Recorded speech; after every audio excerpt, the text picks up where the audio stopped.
आज की इस वीडियो में हम लोग न्यूमेरिक डाटा पे बात करेंगे।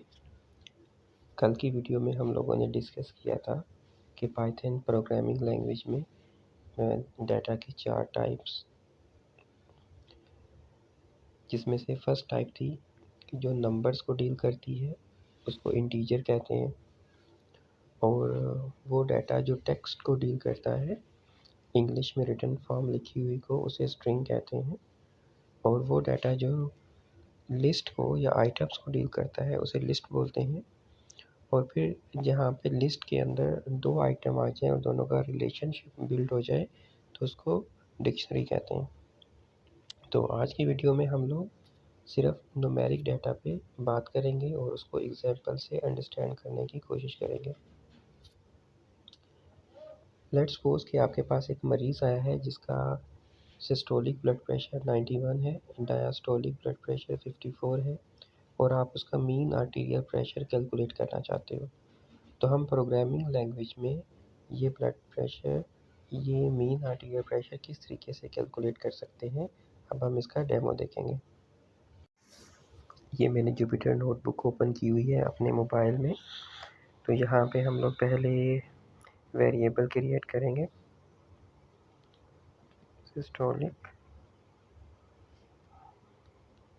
ब्लड प्रेशर, और पेशेंट का सिस्टोलिक ब्लड प्रेशर था 91, then diastolic blood pressure and it was 54, और हमको कैलकुलेट करना है मीन आर्टीरियल प्रेशर, और जिसका फार्मूला ये है हमारे पास, 2 multiply systolic blood pressure plus diastolic blood pressure